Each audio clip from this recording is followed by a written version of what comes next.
in the last few lectures, what we have done so far is that we have introduced the basic elements of crystallography, in which we had introduced lattice, motif, crystals, directions and planes, Miller indices, etc. And one of the key things that I had introduced was that all lattices and crystals would have translation symmetry. So, just to re-emphasize one point before I enter into some other symmetry elements of a lattice and a crystal, regarding lattice and the translation symmetry, which is a definitive symmetry for a lattice, here we have a set of lattice points orderly arranged which have translation symmetry. So, now what does translation symmetry mean? Just to repeat, here is one translation vector that is drawn, and if I shift the lattice points by this vector, my lattice must come into self coincidence, then one would say that is indeed a lattice of points. So, here it is that we have shifted the lattice by this particular vector, a lattice vector, and the lattice comes into self coincidence. Now, this is not just this is just one particular vector. There are other vectors as well. For example, here is another vector which is also a lattice vector joining one lattice point to another lattice point. And if I shift now the points along this vector, all the points, the infinite lattice, also all the points come into self coincidence. And this is an example of a third vector. If I translate my entire lattice along this vector, the same thing happens. So, this is that translation symmetry is a definite symmetry for a lattice, but now a lattice as well as a crystal will have many more symmetry elements, and those are the elements that now I want to introduce. So, let us take this lattice which is quite similar to the previous one, and suppose I start looking for some other symmetries in this. We have seen translation symmetry, but let us look at some other symmetries. For instance, this is a line that I have drawn through a column of lattice points. Now, if you would notice, this line will serve as a mirror, and it would reflect the lattice points from the right to the left and left to the right over the entire lattice space. And after the reflection operation, the lattice would again come into self coincidence, just like in the case of translation symmetry. Now, is this the only mirror line or a mirror plane? It will become a plane in 3 dimensions. In 2 dimensions, it is a mirror line. Though there will be mirrors along all the lattice columns. So, in fact, the translation part will also translate the mirrors as well when it translates the lattice points. But there are many more mirrors.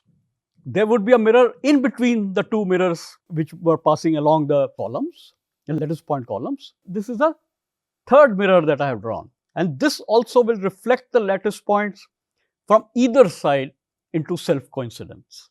And then one would find that these are not the only reflection symmetry that is there.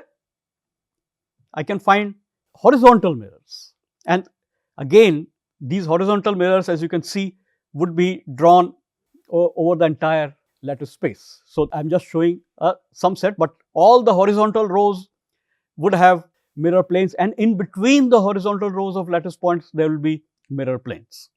Now, if you carefully look at it, can you find some other mirrors in this? You could pause the video and think about it. Imagine that these are lattice of points. If I take 4 lattice points, they are lying on the corners of a square. So, where do you think would be the other mirrors? Well, we can look at the diagonals. So, now I have these mirror planes passing through a line of lattice points along a diagonal direction. So, I have these mirrors. So, this, and then again you can draw these diagonal mirrors everywhere else as well. Now, can we think of now other symmetries in this?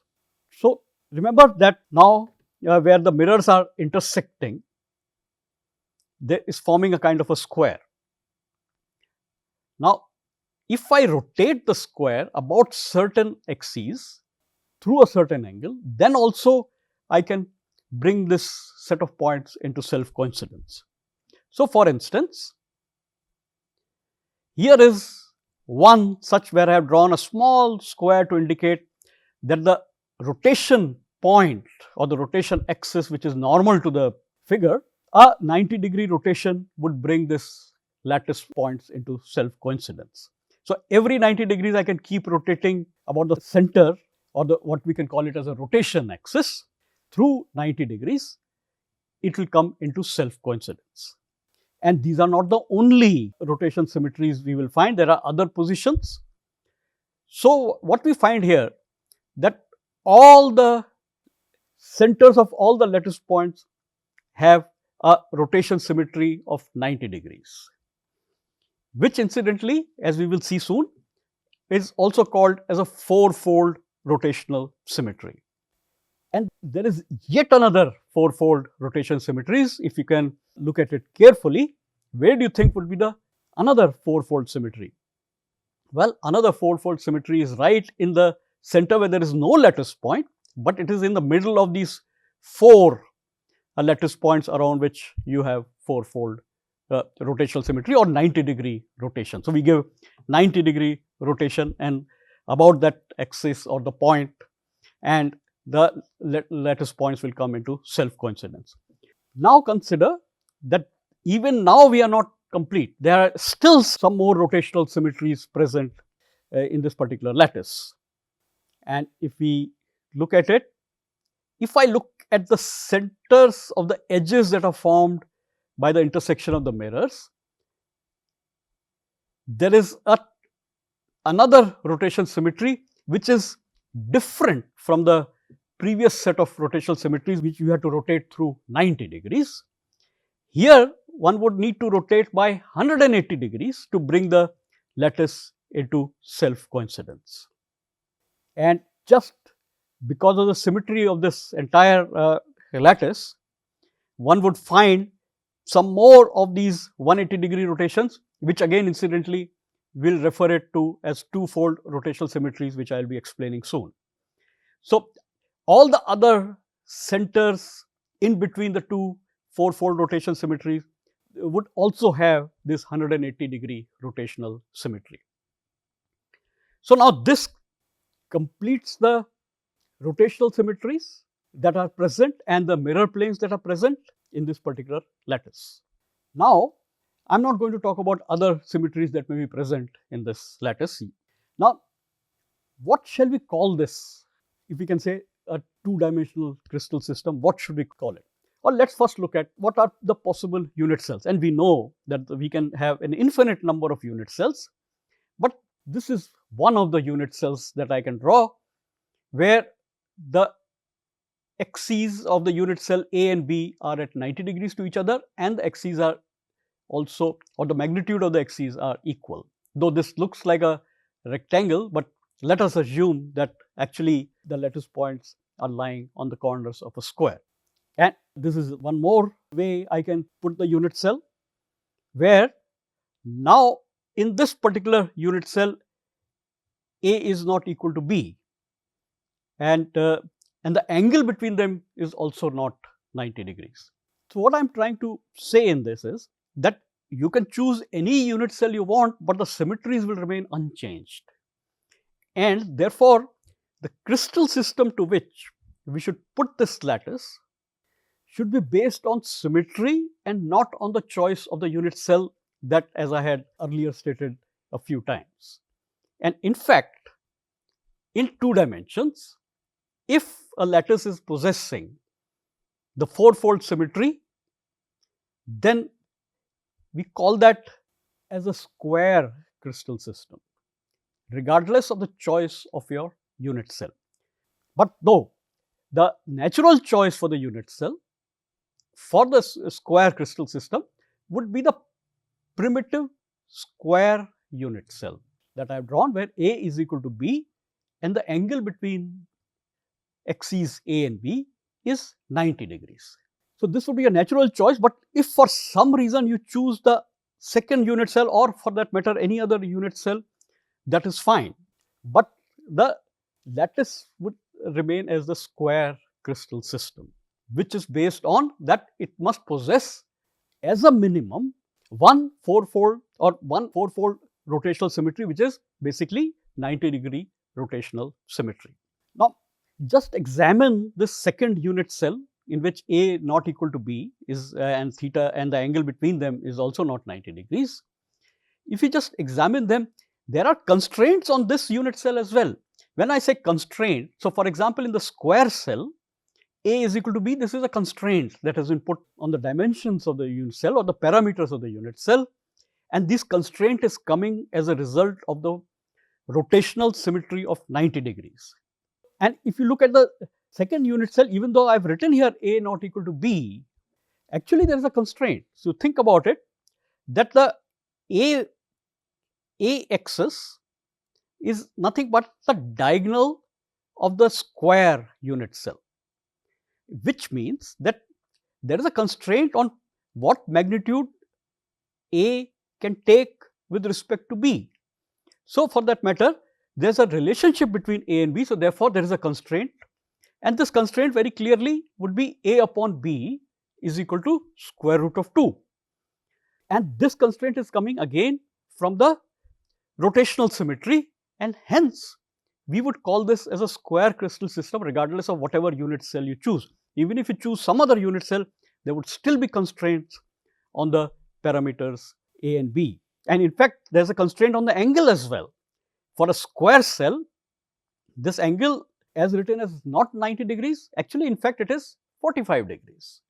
That is what the diagonal would make in a square with the edges of the square. So, I hope this point becomes clear, so that we can proceed further, that the crystal systems are going to be decided by the symmetry that is present in the lattice.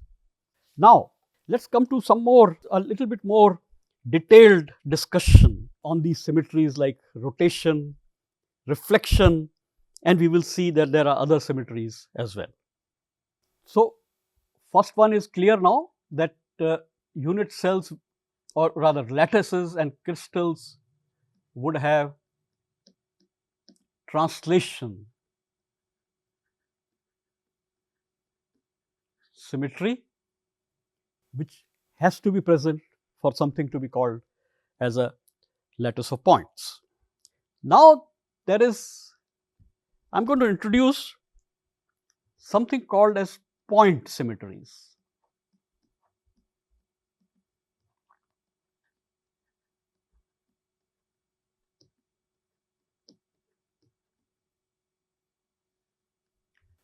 So, under point symmetries, we will have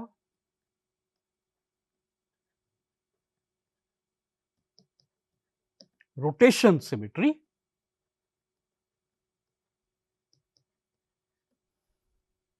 now I will explain this word point, where is it coming from, a little later. First, let us look at the rotation symmetry. So, that I have introduced in the graphically in the lattice in the previous slide, and I had mentioned, and where will this rotation symmetry be present? Rotation symmetry would be present in 2 dimensions and as well as 3 dimensions, but it will not be present in 1 dimension.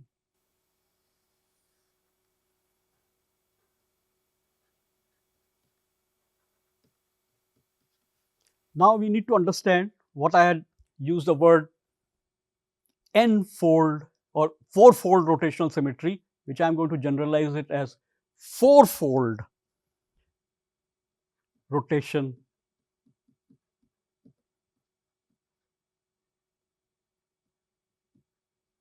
symmetry. Now, what do we mean by that? So, in the case of 90-degree rotation, I had said it was a 4-fold rotation symmetry. So, if you think about it, if I rotate 4 times, every time by 90 degrees, I will come back to where I started from. 4 into 90 is 360. So, n-fold rotational symmetry means that the angle through which I need to rotate, the minimum angle, in fact I should say minimum angle through which I need to rotate any object for that matter, not just lattice, that minimum angle is given by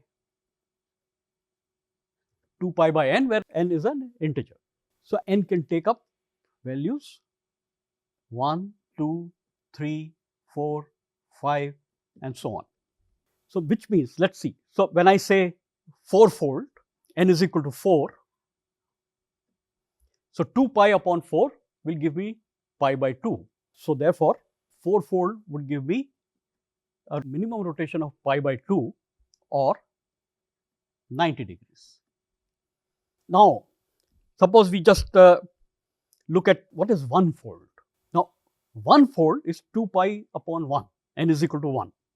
So, 2 pi upon 1, that means I am giving a full 360 degree rotation.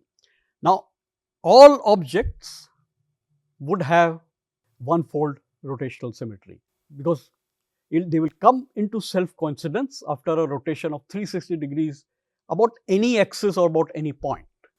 And therefore, 1-fold is also referred to as no symmetry.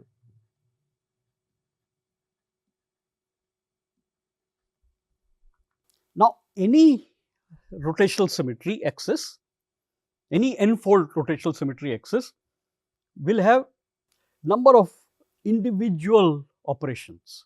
So, what would be those individual operations? Let us just see in some examples.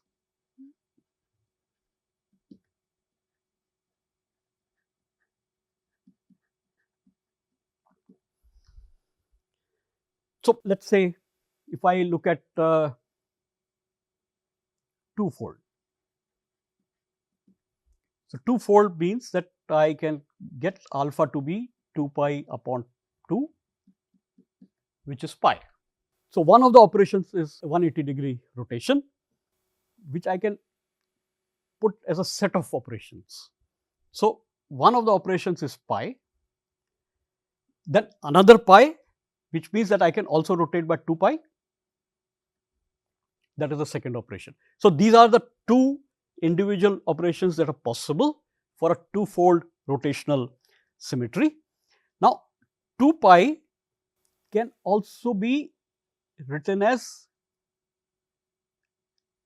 1, because 2 pi we know 360 degree rotation, and therefore, this is true for all objects regardless of what rotational symmetries they may possess.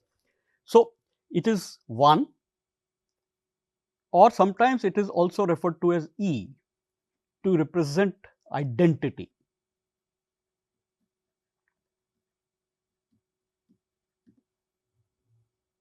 So, these are the two individual operations for a 2-fold. Now, consider 3-fold. Alpha equals 2 pi by 3. Now, 2 pi by 3 means 120 degree rotation. So, this is 120 degree rotation. Now, what are the individual operations for this? So, let me write it as 2 pi by 3 only. Another 2 pi by 3 become 4 pi by 3 or 240 degrees, and then finally another 120 means you go to 360 degrees, which is 2 pi, or I will simply write it as 1. So, I am going to prefer writing 1 for that identity operation and not E, though both are okay. Now, consider 4-fold.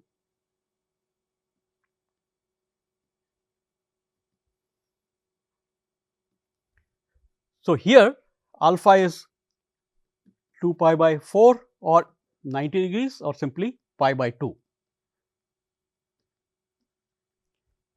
So, here I can write pi by 2 as the individual operation.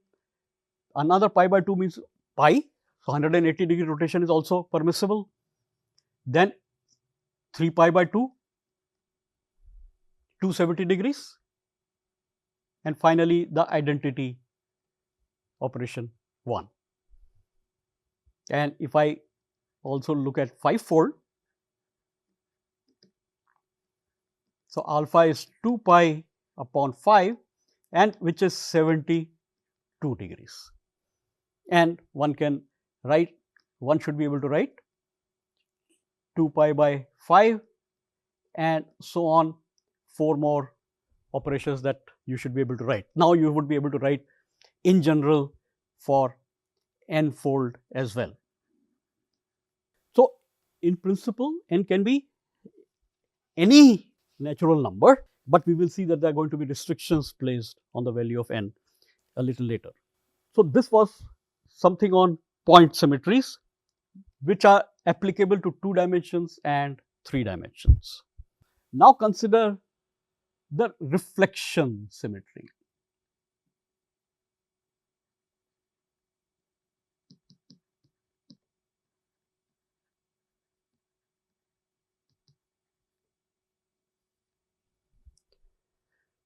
So, I will have in this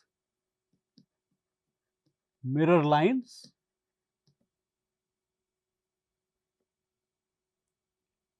or mirror planes, and this kind of a symmetry is present even in 1 dimensions, 2 dimensions and 3 dimensions.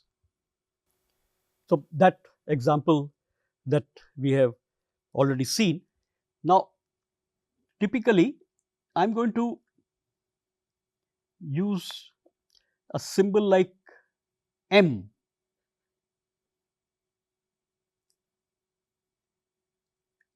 to denote a mirror plane, and I am going to use sigma to denote an reflection operation. Now, I come to third. So, again if I have a mirror plane, the individual operations I can write as sigma and the identity operation as 1. So, it will be a set of 2 elements which form the reflection symmetry operations. And now I look at another symmetry, inversion.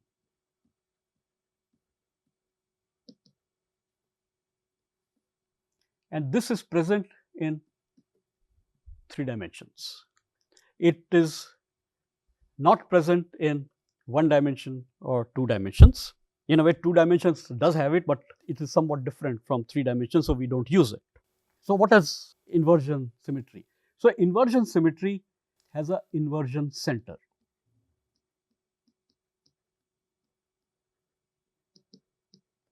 So, let us take a look at it. Let us say these are our coordinate system, and let us say there is a point out here, and this point is, let us say, at some distance p from the origin. Let me extend the axes. So, now if I join from the point, so this is some point p, if I join to the origin and then extend it down on the other coordinate and travel another distance p just by extending this line. So, what I do is, this is PO and then I extend it O to Q, and O to Q is the same distance as P. I will get a second point. This point basically, and this one at the origin is called the inversion center.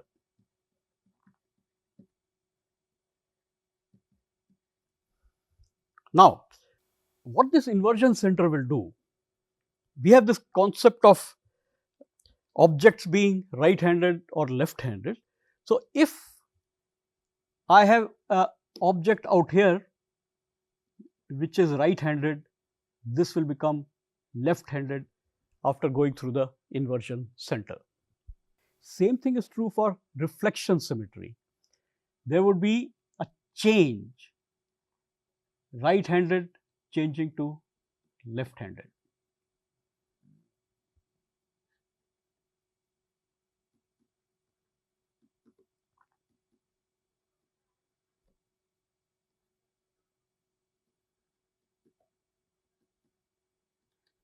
and we will look at this in somewhat more detail. Then another one for rotations, if I go back to rotation symmetry, I can also have what is called as improper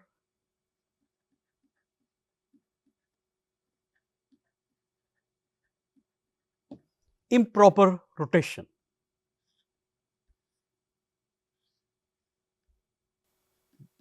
This improper rotation is also a rotational symmetry. It's also, the terminology used is either roto inversion or roto reflection, though our preferred terminology is going to be roto inversion. Here also there is a change in handedness, and this is there in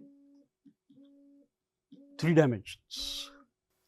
One last thing before I conclude this lecture is about coordinate change.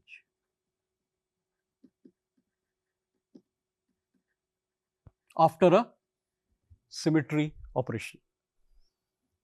So, in the case of reflection,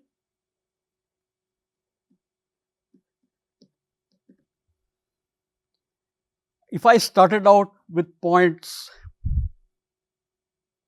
x, y, z,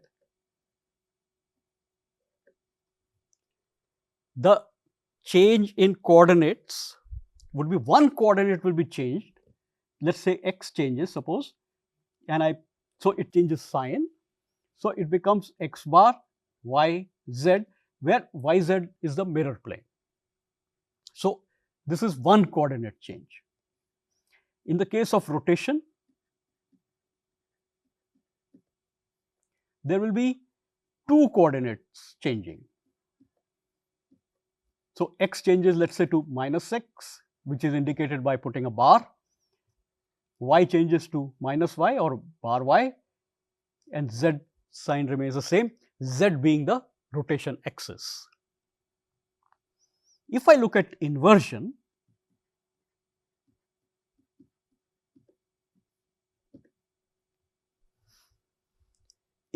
all the 3 coordinates will change, and you can see, suppose this P point was x, y, z, then the Q point would become minus x, minus y, minus z.